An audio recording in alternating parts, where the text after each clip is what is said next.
बारिश कर, ठीक है। और वहां जाकर वो कहता है कि मैं बारिश बेचने आया हूं, मैं आपको बारिश बेचूंगा।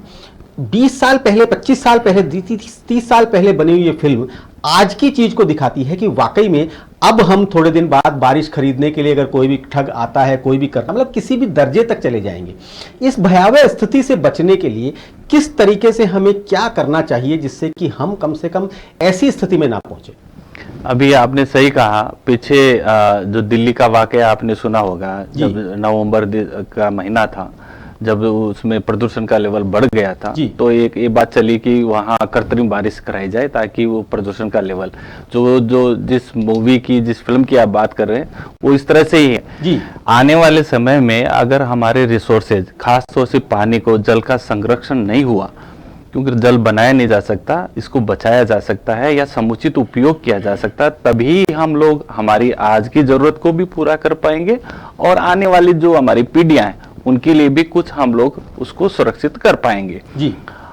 हमारी जो परंपरागत व्यवस्थाएं हैं वो व्यवस्थाएं ऐसी हैं कि पानी का वेस्टेज कहें या व्यर्थ होना ज्यादा हो रहा है जी। परंपरागत विधि से जो भी सिंचाई करते हैं वहाँ करीबन 35% ही उसकी दक्षता है जी, जबकि सूक्ष्म सिंचाई प्रणालियों में इसकी दक्षता का लेवल जो है 60 से 70% तक है जी। अगर मैं कह रहा हूं कि थोड़ा भी हिस्सा भी अगर हम लोग कर लेंगे तो कम से कम 30-35% पानी को हम बचा पाएंगे और हमारी जो ग्रोइंग नीड्स है, हमारी जो बढ़ती हुई मांग है, चाहे वो पेयजल के लिए हो, चाहे हमारे लिए खेती के लिए हो, उसको हम लोग सही ढंग से एड्रेस कर पाएंगे जी। मैं अक्सर आपसे, आप मुझे कई बार अपने इवेंट से बुलाते रहते हैं जिनमें आप लगभग लोगों को ट्रेनिंग्स देते हैं, किसानों को ट्रेनिंग्स देते हैं कि किस तरीके से जल को बचाया जाए, उसका समुचित उपयोग किया जाए, उसको इस तरीके से उपयोग किया जाए कि जल वेस्ट भी ना हो और उसका पूरा उससे आपको फायदा मिल सके। तो इस तरह की जो आप समझते हैं कि जिस तरह की जो ट्रेनिंग क्लासेस हैं, इस तरह की जो चीजें हैं, कितनी कारगर सिद्ध हो रही हैं? आपको कुछ नजर आया, फर्क नजर आया पिछले कई सालों से आप ये काम कर रहे हैं? बहुत सर, सही सवाल पूछा और ये मैं मानता हूँ, ये जो कार्यक्रम है ये भी मैं उसी दिशा का एक कदम मानता हूँ कि जब बात करोगे तो बात समझ में आती है, कुछ चीज उसके बारे में मनन होता है, उसके बारे में कुछ सोचा जाता है, कुछ उसकी तरफ कदम बढ़ाए जाते हैं। तो जानकारी होना जरूरी है, तो जानकारी जितनी दूर तक जाएगी, बात जितनी दूर तक जाएगी, समझ भी लोगों में उतनी ही आएगी। और धीरे धीरे मैं ये देखता हूँ, मैंने 2000 में मेरा करियर शुरू किया था, अब 2000 से लेके 2025 सालों के दरमियान देखा जाता है ना, तो वो जो प्रयास हमको जब शुरुआती दौर में करते थे वो प्रयास आज उतनी देर नहीं करना पड़ता। वहां हमको 6 महीना एक लगा कोई किसी की चीज को कन्विंस करने के लिए, किसी काश्तकार को आज 6 घंटे नहीं लगते हैं, क्योंकि उसकी जरूरत पड़ गई है। लोगों को आपस में देखने को मिल रहा है, समझ में आने लग गया है कि पानी की जो कमी है या जो की पीड़ा है वो बड़ी बड़ी भारी है। और इसके अलावा मैं एक चीज इसमें और जोड़ना चाहता हूं कि ये वो पीढ़ी है जिस पीढ़ी को बुजुर्गों ने कहा था कि तुम इसको बचा लो, नहीं तो किसी दिन तुम्हें खरीदना पड़ेगा पीने के लिए भी। और वो चीज अब सामने आ रही है तो हमें लग रहा है कि हाँ, वाकई में स्थिति बहुत भयावह है। कब आज से 25-30 साल पहले, 35 साल पहले हम कभी नहीं सोचते थे कि पानी बोतल से मिलेगा और हमें खरीदना पड़ेगा। तो ये भी शायद एक इसका बहुत बड़ा फर्क हो सकता है। मैं अपने बचपन को याद करता हूँ, मैं जयपुर जिले से आता हूँ। जब मैं 10-12 साल का हुआ करता था तो पानी इतना तेज, मतलब पंप से निकलता था, उसके सामने हम लोग नहाने बैठते थे तो उसके प्रेशर को झेल नहीं पाते थे। बिल्कुल। तो सर को भी यूं पकड़ के रखते थे कि सर पे सीधा अगर उसका प्रेशर आएगा तो कहीं गर्दन में झटका आ जाएगा, झटका ना आ जाए। और आज ये स्थिति है कि उस गांव में पानी पीने के लिए नहीं है, हमारे पास पानी बिसलपुर का आता है, हमारे पास पड़ोसी गांव से 10-10 किलोमीटर से मूव करके आता है। वो जो पानी है वो उसकी गुणवत्ता इतनी खराब है कि आप कोई भी काम में नहीं ले सकते। पानी पीना तो बहुत दूर है, बाकी खेती भी नहीं कर सकते। तो ये स्थितियां तो खराब हो ही रही है। हमने ये जो 20-25 साल या 30 साल के जो दरमियान हमने ये यात्रा देखी है, हमने हमारा वो बचपन देखा है, विकास की कड़ी देखी है, लेकिन हम कहीं न कहीं उस विकास की कड़ी में हमारा जो एक संतुलन बनाना था वो संतुलन कहीं नहीं बना पाए और आज हम लोग इस विकट कड़ी में स्थिति में आके खड़े हो गए हैं। अब हम लोग जो काम कर रहे हैं वो क्या कर रहे हैं कि अब वर्षा जल को संचय करके उससे खेती कर रहे हैं। जी। तो बारिश का भी पानी बहुत ज्यादा आता है हमारे पास में।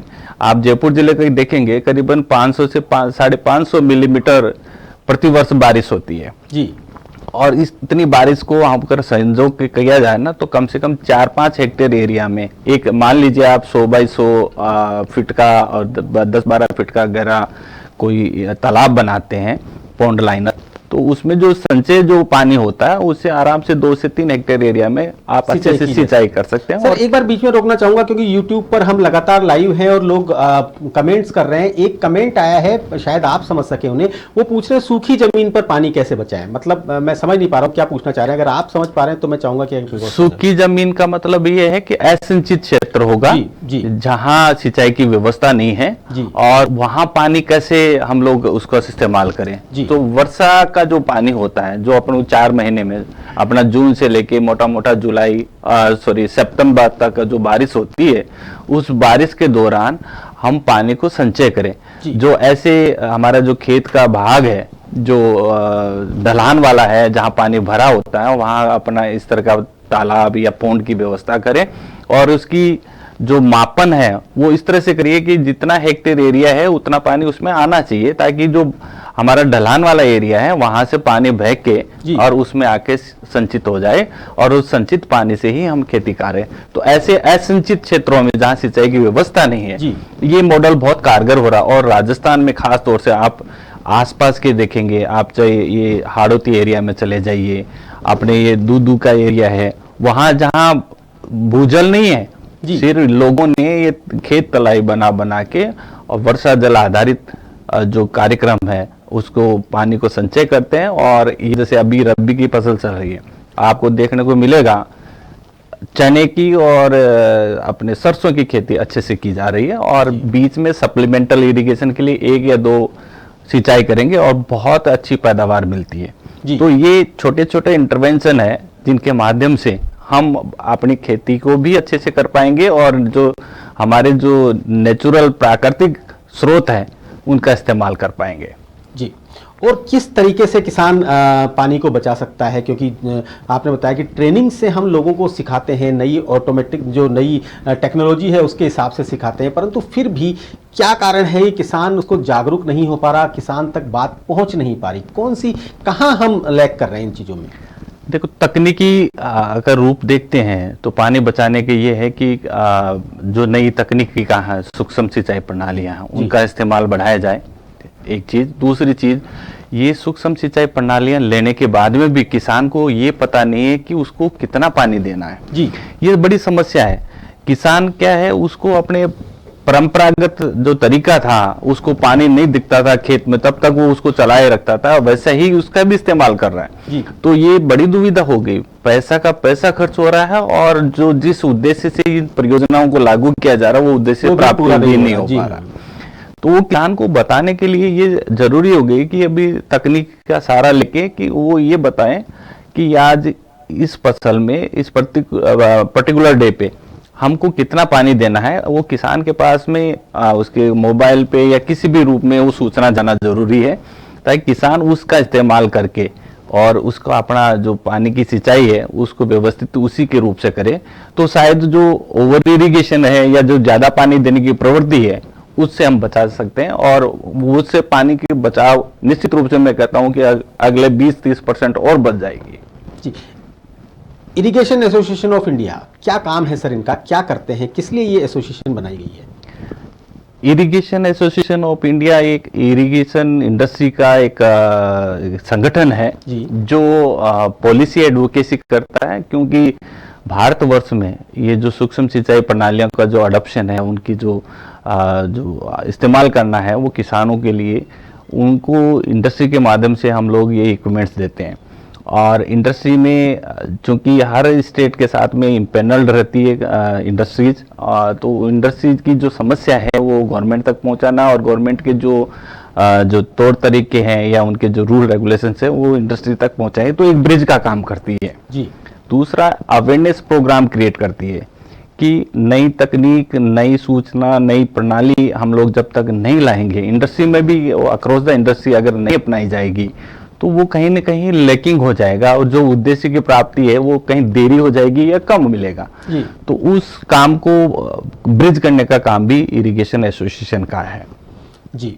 आरपी यादव जी, डॉक्टर साहब, क्योंकि आज का ये कार्यक्रम थोड़ा सा इसमें समय का अभाव है, क्योंकि बहुत सारी चीज़ें हैं और आपको हम एक बार कल फिर से इनवाइट करने वाले हैं। आपको जैसा कि मैंने बोला था कि आपकी ज़रूरत हमें 17 और 18 दोनों में पड़ेगी। तो आज के लिए तो मैं आपको सिर्फ यही कहूँगा कि बहुत बहुत धन्यवाद इस कार्यक्रम की प्रेरणा देने के लिए, बहुत बहुत धन्यवाद इस कार्यक्रम में आने के लिए, और बहुत बहुत धन्यवाद उन लोगों को इस कार्यक्रम में शामिल करने के लिए जिन्होंने बहुत अच्छे इनपुट्स दिए और जो वाकई में इरिगेशन के लिए, पानी के लिए, पानी बचाने के लिए बहुत सारा काम कर रहे हैं।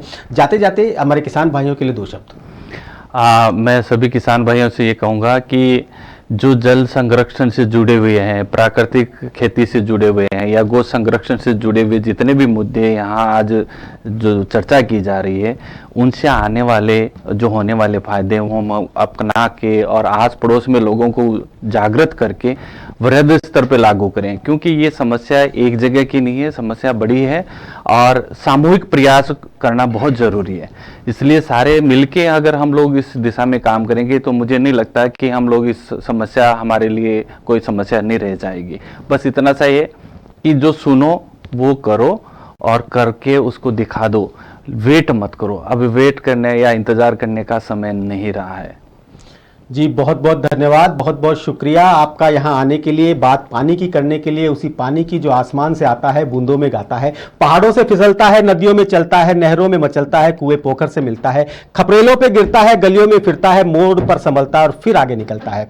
वही पानी जिसे उर्दू में आब, मराठी में पानी, तमिल में कन्नी, कन्नड़ में नीर, बंगला में जोल कहते हैं, संस्कृत में जिसे वारी, नीर, जीवन पे और अमृत पे अम्बू भी कहते हैं, ग्रीक में जिसे एक्वाप्योरा, अंग्रेजी में वाटर, फ्रेंच में ओ और केमिस्ट्री में H2O कहते हैं। ये पानी जब आंख से ढलता है तो आंसू कहलाता है, लेकिन चेहरे पर चढ़ जाए तो रुबाब बन जाता है। हाँ तो कोई शर्म से पानी पानी हो जाता है और कभी कभी ये पानी सरकारी फाइलों में अपने कुएं समेत चोरी हो जाता है। पानी तो पानी है, पानी जिंदगानी है। इसलिए जब रूह की नदी सूखी हो और मन का हिरण प्यासा हो, दिमाग में लगी हो आग और प्यार की गागर खाली हो, तब मैं हमेशा आज ब्लू है पानी पानी नाम का गीला पदार्थ बचाने की सलाह देता हूं, क्योंकि अनमोल पानी बनाया नहीं जा सकता, इसे सिर्फ बचाया जा सकता है। जी हां, अखंड संवाद में लगातार हम तरह तरह के से लोगों से मिलवा रहे हैं, उन तपस्वियों से मिलवा रहे हैं, उन मनीषियों से मिलवा रहे हैं जो अपने अपने क्षेत्र में पायोनीर है, जिन्होंने अपने अपने क्षेत्र में तपस्या की है, जिन्होंने अपने अपने क्षेत्र में कुछ ऐसा किया है कि बाकी लोग उनके लिए प्रेरणा का स्रोत बन सके। और इन सब लोगों को आज अखंड संवाद में बुलाने के पीछे कारण सिर्फ इतना सा है कि हम उन लोगों तक अपनी बात पहुंचा सके जो जिन्हें इनकी बहुत सख्त जरूरत है, उन लोगों तक जो कि केमिकल की खेती से भी मोह भंग नहीं कर पा रहे, वो लोग जो कि अभी भी पानी को लगातार बुरी तरह से बहाए जा रहे हैं, उन लोगों तक जो कि गाय की रक्षा नहीं कर पा रहे हैं, उन लोगों तक हम इस बात को पहुंचाने जा रहे हैं। और अब हमारे साथ में आज के इस कार्यक्रम में हमारे साथ में श्रीमान हरि रिनवा जी इस टाइम हमारे साथ मौजूद हैं। सबसे पहले तो उनका बहुत बहुत स्वागत हमारे इस कार्यक्रम में। अश्ववेदा जिनकी कंपनी का नाम है, क्या करते हैं ये खुद आपको अपनी ज़बानी बताएंगे। सर बहुत बहुत शुक्रिया, बहुत बहुत धन्यवाद हमारे इस कार्यक्रम में पधारने के लिए। Thank you sir. कैसे हैं आप? सब बढ़िया? जी मैं बिल्कुल ठीक हूं। अखंड संवाद में इस समय आप बैठे हैं, जो कि आज सुबह 2 बजे, आज दोपहर 2 बजे शुरू हुआ था और जो कि कल 2 बजे तक इसे चलना है। 24 घंटे का हम ये कार्यक्रम कर रहे हैं, एक मुहिम कर रहे हैं जिससे कि लोग पहचान सके हमारी प्राकृतिक खेती को, पहचान सके हमारी जैविक खेती को, बचा सके गाय को और बचा सके जल को। बहुत बढ़िया, बहुत बढ़िया। मेरा नाम हरिराम रिनवा है, जैसे कि आपने बता ही दिया जी। और हम लोग आयुर्वेद के प्रोडक्ट मैन्युफैक्चरिंग करते हैं। आयुर्वेद के अंदर हम लोग काफ़ी वैरायटी के प्रोडक्ट बनाते हैं, जिसके अंदर जैसे कैप्सूल है, टैबलेट है, लिक्विड है, पाउडर है, ऑयल है, ऑइंटमेंट है, क्रीम है, जेल, शैम्पू, ये सारे। तो आयुर्वेद की बात करें तो ये तो 100% प्योर प्राकृतिक ही हो गया जी। और इसके अंदर सबसे ज़्यादा ज़रूरत हमारे को होती है वो जड़ी बूटियों की होती है, क्योंकि आयुर्वेद की सारे प्रोडक्ट हम लोग जो बनाते हैं सारे जड़ी बूटियों से ही बनाते हैं। तो जड़ी बूटियों के लिए आपको पता है ये पानी बहुत ही ज़्यादा मूल्यवान है और हम लोग जितने भी प्रोडक्ट आज बनाते हैं तो उसमें बहुत सारी जड़ी बूटियाँ हम लोग वाइल्ड कलेक्टेड लेके आते हैं और बहुत सारी जड़ी बूटियाँ जो किसानों से हम लोग कल्टीवेट करवा के उनसे जो फार्मिंग का कॉन्टेक्ट कर लेते हैं और उनके बाद में जब वो डेवलप करके उनकी खेती वगैरह पक जाती है तो हम लोग उनसे वो प्रिक्योर करके हमारे फैक्ट्री में लेके आते हैं और उसको प्रॉपर तरीके से प्रोसेस करते हैं और उसके बाद में प्रॉपर पैकेजिंग करते हैं और उसके बाद में फिर उसको मार्केट में लेके जाते हैं। जी हाँ, मेरा सवाल आपसे यही है कि जिस प्रकार से आयुर्वेद अचानक से एकदम से ट्रेंड में आया है, किसी भी तरीके से मान लीजिए, यहां पर मैं बाबा रामदेव को क्रेडिट देना चाहूंगा इस मामले में कि उन्होंने आयुर्वेद को एक बार फिर से ट्रेंड में लेकर आए वो। उसके बाद से जड़ी बूटियों का दोहन होना शुरू हो गया, जड़ी बूटियां जंगलों में से लोग लेने लगे, जड़ी बूटियों को लोग पहचानने लगे और जड़ी बूटियों को जगह जगह अलग अलग कंपनियों के द्वारा लेना शुरू कर दिया गया।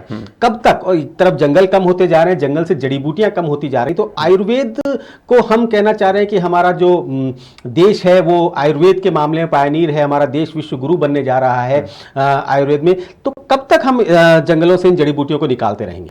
एक्चुअल में क्या है, आयुर्वेद तो प्योर रूप से प्राकृतिक है। मैं आपकी बात से पूरा सहमत हूं कि अगर इसको प्रॉपर हम लोग संयोग के नहीं रखेंगे तो हो सकता है इसकी कमी हो, लेकिन प्रकृति में क्या ऐसी सारी व्यवस्थाएं ऑटोमेटिकली की गई है कि जैसे ही बारिश का मौसम आता है तो बहुत सारी जड़ी बूटियां उगती है और फिर कल्टीवेशन भी होता है उनका। तो मेरे हिसाब से क्या प्रकृति अपने आप में बैलेंस पूरा बना के रखती है कि जो जड़ी बूटी हमारे काम की है उस जड़ी बूटी को हम लोग हमारे यहाँ पे काट के और जैसे किसानों से परचेज करके हमारी फैक्ट्री में लेके आते हैं, प्रोसेस करके दवाइयां बना देते हैं, और जो जड़ी बूटियां रह जाती है, बच जाती है, जिनको हम लोग यूज नहीं कर पाते या जिनका उपयोग जैसे बहुत सारे मैन्युफैक्चरर पूरे इंडिया में काम कर रहे हैं लेकिन फिर भी नहीं कर पाते, तो वो फिर वापस प्रकृति में ही उसका वापस से एक इकोसिस्टम बना हुआ है तो वो वापस हो जाता है। तो इसमें क्या होता है कि जैसे आज मार्केट के अंदर इतने सारे किसान, वाकई में आपने जो कहा वो बहुत अवेयर हुए हैं।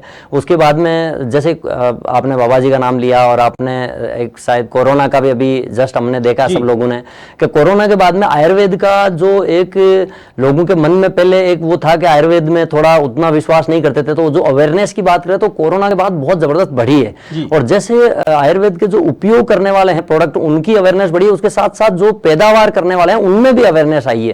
तो मेरा सवाल एक्चुअली यहीं से रिलेटेड है। एक तो जड़ी बूटी जो जंगल में अपने आप उग रही है और एक जिसका कल्टीवेशन हो रहा है, इसके गुणों में कुछ तो कमी होगी, कुछ तो फर्क होगा। हाँ बिल्कुल, आप सही कह रहे हैं कि एक्चुअल में क्या जो वाइल्ड कलेक्टेड जड़ी बूटी होती है वो जड़ी बूटी क्या होता है, जैसे एकदम प्योर, जिसको हम ऑर्गेनिक कह सकते हैं, जिसको जैविक कह सकते हैं, जिसके अंदर कोई पेस्टिसाइड नहीं है, कुछ भी नहीं है। तो हम लोग जैसे वो वाइल्ड कलेक्टेड जो जितनी जड़ी बूटियां होती है, बहुत सारी जैसे गवर्नमेंट के जितने भी प्रोग्राम है वो चल रहे हैं, उनमें वो वाइल्ड से कलेक्ट भी करवाते हैं, उनसे हम लोग डायरेक्ट ऑक्शन में वो परचेज करते हैं।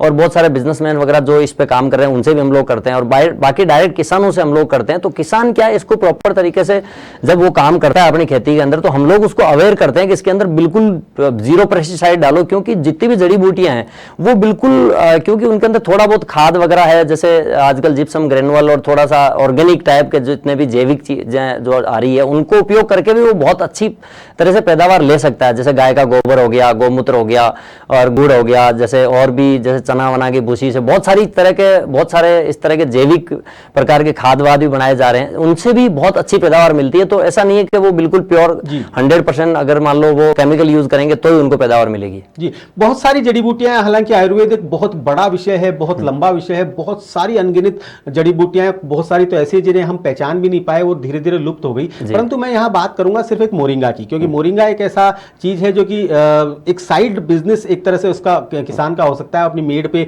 मोरिंगा के पेड़ लगाया और उसकी पत्तियों को बेचकर या उसका पाउडर बना के खाएं। कितना आपको लग रहा है कि मोरिंगा इस समय पर कितना प्रभावशाली है लोगों के लिए और कितना अच्छा है इनकम बढ़ाने के लिए किसान की?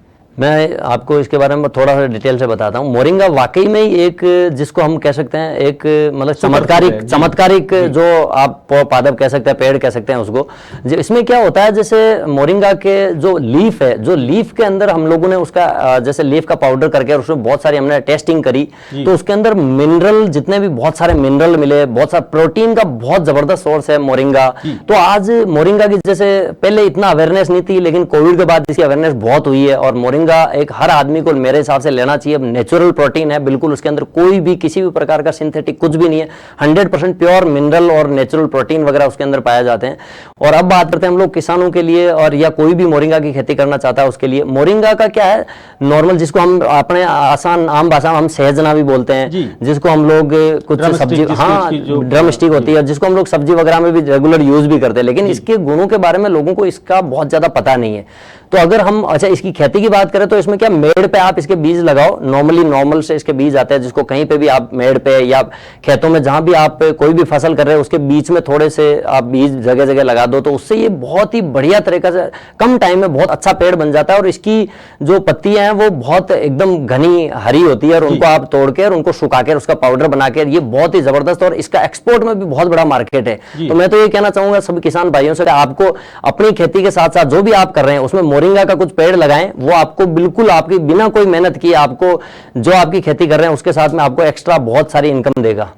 जी हाँ, बिल्कुल, वाकई में मोरिंगा के कैप्सूल्स, मोरिंगा के टेबलेट्स, मोरिंगा का पाउडर और मोरिंगा की बहुत सारी चीज़ें हैं जो इस समय पर प्रसिद्ध हो रही हैं, फेमस हो रही हैं सिर्फ अपने औषधीय गुणों के कारण। और कौन कौन सी सर ऐसी औषधियाँ हैं, सफ़ेद मूसली हो गई, अश्वगंधा हो गई, इन सब के अलावा और कौन कौन सी ऐसी औषधियाँ हैं जो किसान अपने साथ अपनी परंपरागत खेती के साथ उगा सकता है?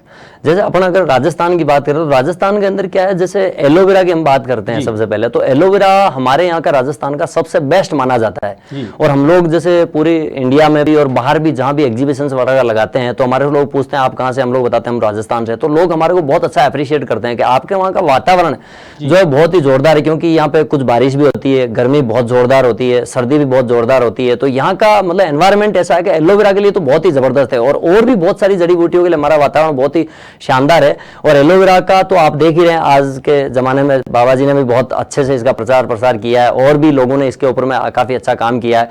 तो एलोवेरा इतना मतलब अच्छा हमारा यहाँ का माना जाता है राजस्थान का, तो पूरे विश्व भर में एक्सपोर्ट भी होता है, और यहाँ की दवाइयाँ भी उससे बहुत तरह की बनाई जाती है। और उसके अलावा हम बात करते हैं तो यहाँ पे हमारा अश्वगंधा बहुत अच्छा होता है। इसके अलावा हमारा बात करें हम गिलोय बहुत अच्छा होता है, तुलसी बहुत अच्छी होती है। इसके अलावा फिर हम जैसे धनिया की बात करते हैं, बाकी जितने स्पाइसेस वगैरह वो भी बहुत अच्छे होते हैं, क्योंकि हम सारे स्पाइसेस हमारे आयुर्वेद में पूरे दवाइयों में भी काम आते हैं। और बिल्कुल सही कह रहे हैं आप। बिल्कुल, तो बाकी तो कहते हैं ना आयुर्वेद हमारे किचन से ही स्टार्ट हो जाता है, तो किचन में जितने भी चीजें पाई जाने वाली वो सारी की सारी हमारे दवाइयों में काम आती है। और वो कहते हैं ना हमारा जो शरीर है वो पंच तत्वों से बना हुआ है, और वो पंच तत्व है वो पूरा का पूरा आयुर्वेद ही है, क्योंकि हम लोग सुबह उठने से लेकर रात को सोने तक जितना भी हमारी दिनचर्या होती है वो सारी कहीं ना कहीं आयुर्वेद से कनेक्ट होती है। अब जरूर आजकल की लाइफस्टाइल में थोड़ा बहुत कहीं ना कहीं थोड़ा रुकावट आती है, तो उस कारण से इश्यूज होते हैं, लेकिन अपन बात करें हम राजस्थान की और हमारे यहाँ जड़ी बूटियों की, तो यहाँ पे बहुत ही अच्छी अच्छी जड़ी बूटियाँ कर सकते हैं। और किसानों को भी मैं इसके बारे में यही कहना चाहूँगा, आपको अश्वगंधा की खेती करनी चाहिए। एक्चुअल में क्या होता है, जैसे गेहूं है, जौ है, जवार है, बाजरा है, ये बाकी रेगुलर जो खेती वगैरह करते हैं तो इसके अंदर क्या उनको एक लिमिटेड इनकम होती है।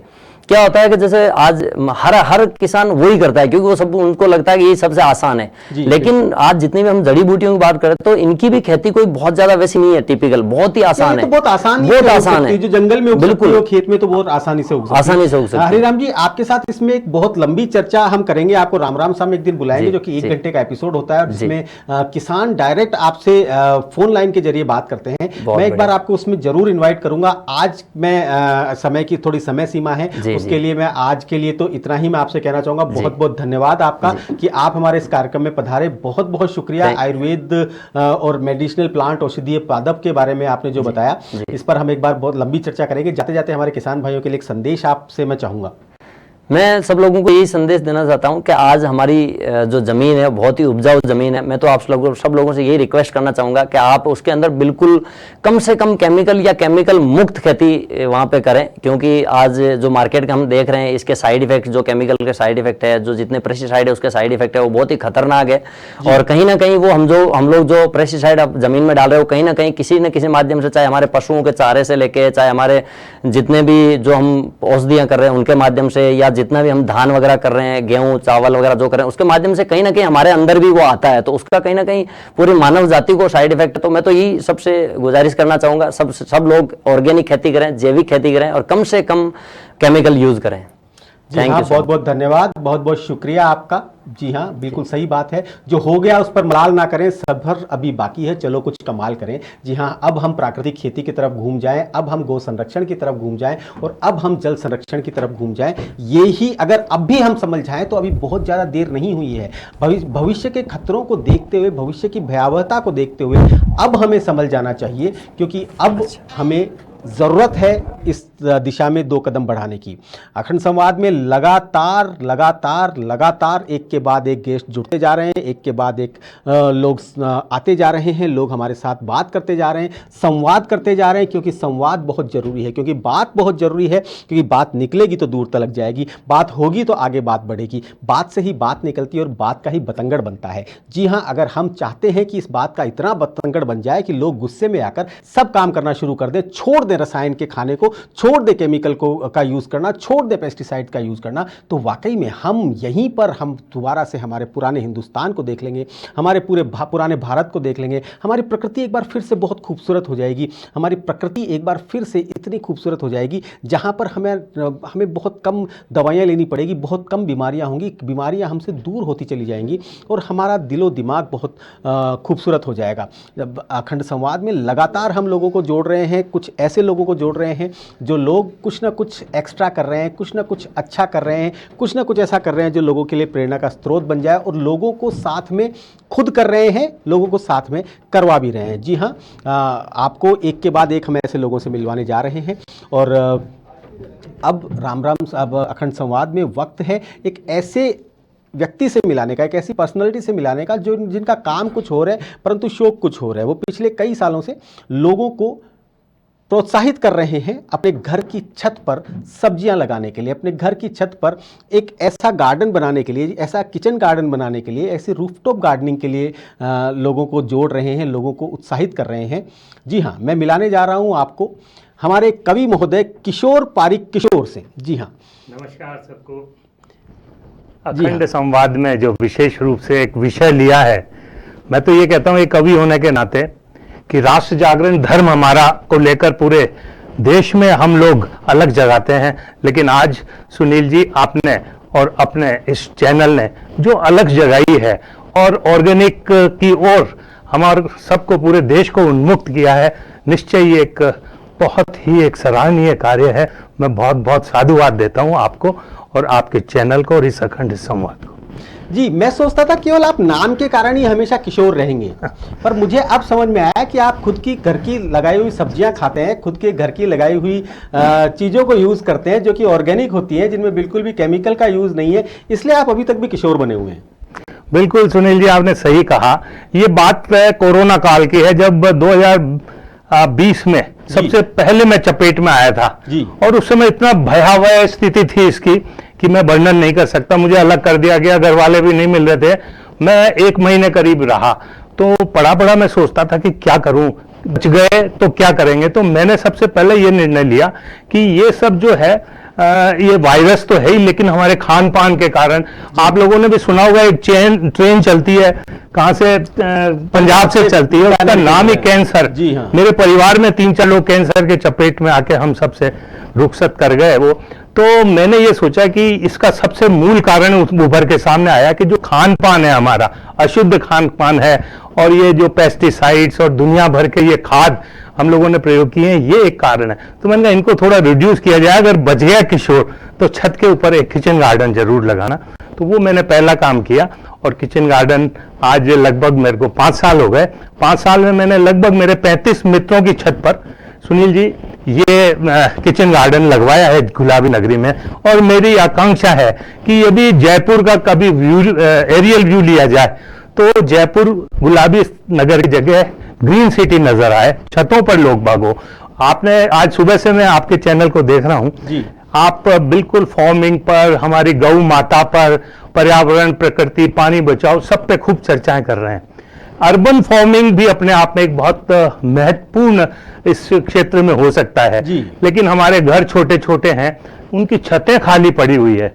हजारों छतें जयपुर में है, पूरे देश भर में है, तो क्यों नहीं छोटे छोटे इस तरह के किचन गार्डन लगा लिए जाएं। घर की 50%, 60% सब्जियों की आपूर्ति भी यदि उससे हो तो आप सोचिए कि एक तो घर का वातावरण कितना शुद्ध होगा, हमारे स्वास्थ्य के भी अनुकूल होगा और हमें ताजा हरी सब्जियां जो बाजार से नहीं खानी पड़ेगी, छत से तोड़ के जब हम खाएंगे तो वो पुराना दादी माँ की सब्जी का खाने का हमें स्वाद आएगा। मैं एक श्री राधे छंद से आपको जोड़ता हूँ। बिल्कुल बिल्कुल सर, मेरा सबसे प्रिय छंद है, मैं एक कवि हूँ और अक्सर अपने लिए कहता हूं मैं कि नाम से तो हूं किशोर, रटू राधे नित्य भोर, श्रोता बंधे हो विभोर कविता की डोर में। कोई कहे वंस मोर, कोई कहे करे शोर, कोई लेता है हिलोर तालियों के शोर में। तो जयपुर में निवास गोविंद का मैं हूँ खास, होता न कभी उदास दुख घन घोर में। और शारदे से अरदास भरे ज्ञान का प्रकाश, सीखने की सदा प्यास बावले की शोर में। तो मैं खेती किसान नहीं होते हुए भी मैंने अपने जीवन में एक कृषक की तकलीफें देखने का काम किया, और मैंने मेरी छत के ऊपर जो किचन गार्डन लगाया है, सुनिए मेरा एक श्री राधे छंद है कि हरी सब्जियां खूब लगाई श्री राधे, वाह, हरी सब्जियां खूब लगाई श्री राधे, बांटी सबको खुद ने खाई श्री राधे, लिया नजारा जिसने छत की बगिया का, देता हमको खूब बधाई श्री राधे, देता हमको खूब बधाई श्री राधे।